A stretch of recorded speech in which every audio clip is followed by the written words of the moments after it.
segue into the Russian invasion of Ukraine as a Ukrainian assault brigade today published a video it said showed its infantry securing positions near Bakhmut. The Ukrainian military on Tuesday reported making small advances against Russian forces in parts of southern Ukraine and south of Bakhmut in the east. In a counteroffensive launched early last month, Kyiv is trying to drive the Russian forces back in eastern Ukraine and to advance towards the southern coast to sever a land bridge between Russia and Russian-occupied Crimea. Meanwhile, Russia's defense ministry has reported that its forces have repelled multiple attacks from the Ukrainian army, while Ukraine claims it intercepted Russian helicopters and drones. Several Ukrainian attacks were repelled by Russian troops in Donetsk, Krasny, Liman, Zaporizhzhia, Kupiansk, and Kherson directions, according to Russia. A report from the defense ministry says Russian forces hit a Ukrainian command post, ammunition, and counter-battery radar. The ministry also said that Russian air defense forces intercepted Ukrainian Mi-24 helicopters, HIMARS rockets, and drones. In another development, the U.S. State Department says it is aware that a former U.S. Marine by the name Trevor Reed, who was detained in Russia and then free in a prisoner swap last year, was injured while fighting in Ukraine. What the State Department is not aware of, however, is any communication offered to the U.S. government on Reed's travel plans to Ukraine.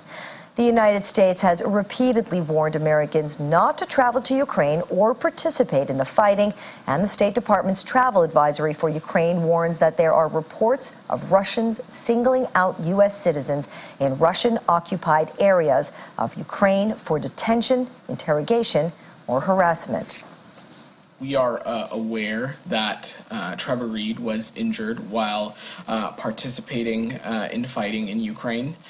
Since the beginning of this war, we have warned that U.S. citizens who travel to Ukraine, especially with the purpose of participating in fighting there, that they face significant risks, including the risk of capture or death or physical harm as well.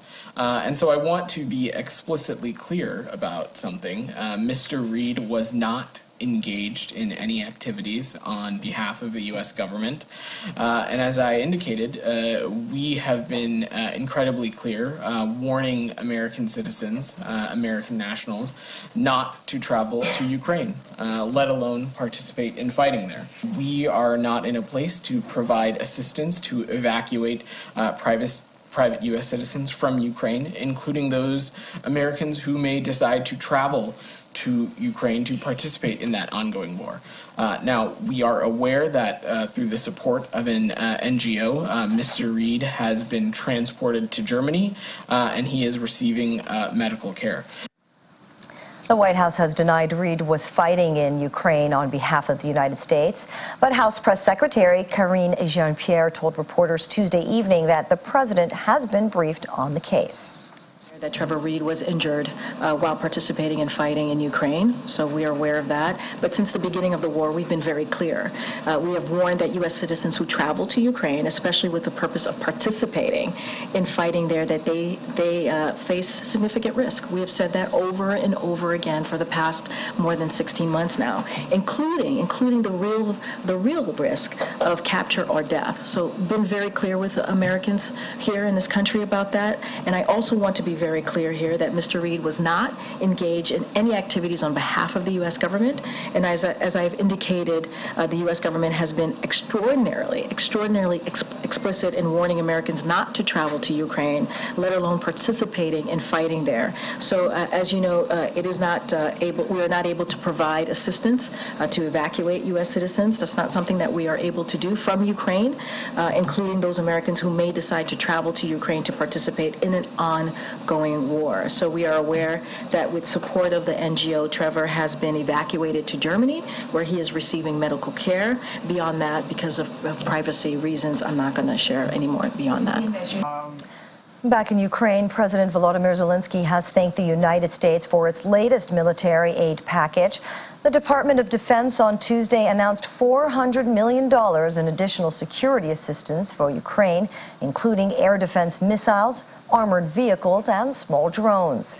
The Ukrainian president says he had also spoken with British Prime Minister Rishi Sunak on topics including air defense for Ukraine's Black Sea ports, which have been hit by missile strikes in recent weeks. Meanwhile, Russia says it is impossible for Moscow to return to the Black Sea grain export deal until an agreement related to Russian interests have been honored. The comment rebuffs a call by UN Secretary General Antonio Guterres for Moscow to rejoin. On Monday, the UN urged Russia to resume allowing Ukraine to export grain safely from its seaports, despite what Russia calls its special military operation, in line with a proposal he had made to the Russian president.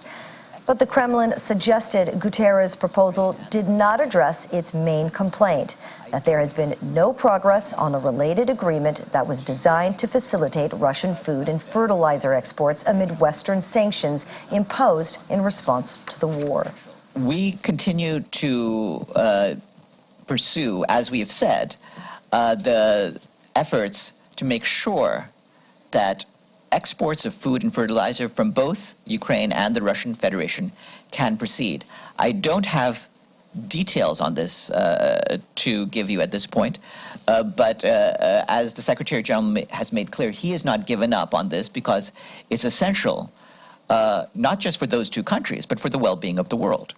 The UN staff continues their involvement and will keep apprised of any developments. Obviously, we would be concerned about any such mining or other activity. I'm not aware that of any first-hand information of that. Okay. No. The EU, on the other hand, says it is already ready to export almost all of Ukraine's farm produce via solidarity lanes and help cover costs.